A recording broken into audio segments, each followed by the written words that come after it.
So Transformers Galactic Trials is a game that I haven't heard many things about, and what I did hear was less than positive. So Outright Games was kind enough to let me form my own opinion, and I have a lot to say. The story isn't what's important, but they do take the time to at least establish a small reason for the races in the game to go on. Nemesis Prime stole a bunch of artifacts, but before he could escape, his ship was destroyed, spreading the artifacts around. So now the Autobots and Decepticons are racing to retrieve them. Sure, it doesn't quite make sense on why bots can defeat bots and cons can defeat cons, but it's not a big deal at all, and I appreciate that they did tie a little bit of lore to the trials, championships, and races we participate in. There are a few characters on both sides of the roster. For the Autobots, we have Optimus, Bumblebee, Wheeljack, RC, and RC. If you know, then you know. For Decepticons, we have Megatron, Soundwave, Shockwave, Flamewar, Nightbird, and Nemesis Prime. Could there have been more iconic ones there instead?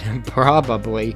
But I like the lineup myself. Nightbird being built by us humans kinda makes her an odd choice for Cybertronian trials, but I doubt any of the kids playing will have any clue who she is, and instead will be hyped by the fact that she's basically a doggone ninja. Those characters aren't just skins for the same experience either. There are 3 classes that primarily affect mobility and health. For the racing part, the light class is the best to use, with medium still feeling good, and heavy being quite a bit too sluggish for my taste. So sluggish that I actually loathe racing with it. It could be chalked up as a skill issue though if I'm being honest. But during the run and gun sections, the light class I love for racing gets their health absolutely disintegrated, so I gotta balance it out by staying out of the line of fire in some regard. The heavy class can tank that damage far better, so while the lighter classes are respawning behind them, they can use that moment to get ahead. The medium classes are balanced but don't excel at anything, so it's good for starting out, all things considered. Stats like health and speed can go up as you gain experience and level your characters up. It can feel kinda grindy at times, but gives more of a reason to keep playing. There are 2 skins to unlock as well, what I believe to be Shattered Glass if I remember right, and Gold Plated. But what differentiates the characters the most is that they all have unique abilities, or skills I believe they are called, ones that can be used during the run and gun section to summon Laserbeak if you're Soundwave, or use an axe I believe if you're Optimus, or use your stingers if you're Bumblebee, and you can unlock another skill once you get to a certain level. There are also different guns that you can equip to these characters depending on their type to make it so you do more damage but have a slower fire rate, or maybe you have less ammo instead, or maybe you do less damage but you fire far more shots, so if you do a lot of missing there's more leeway room there. They can make and break the game, and to unlock a lot of weapons, you can do it by getting the chance to use them instead of an actual mod that you equip during your runs, because you equip mods during your Galactic Trials to make the game easier, but instead of a mod, you can equip a gun, and then if you do challenges during that mission that are set with that gun, then you can unlock it permanently. You can also get it through loot crates. You don't buy these with real money, you unlock them as you play the game. Lastly, to unlock more characters, you have a set of challenges you have to complete for those as well, which also does a decent job at extending the playtime by making it feel fulfilling, as they can be pretty dad blame challenging, tied to difficulty, 2 actions, and 2 victories. This isn't a AAA game though, and that needs taken into consideration, but I truly don't believe it's as bad as a lot of others are saying. The graphics are fine, especially for kids who might like the more shiny aesthetic over something a bit more dirty and war-torn. The gameplay is fun, even with admittedly stiff animation and controls at times. A sensitivity setting for driving instead of just for the camera would definitely benefit the game as a whole though. Sadly, there have been quite a bit of game-breaking bugs, like a moment where I respawned and was walking to shoot enemies even though I was in a frickin' racing part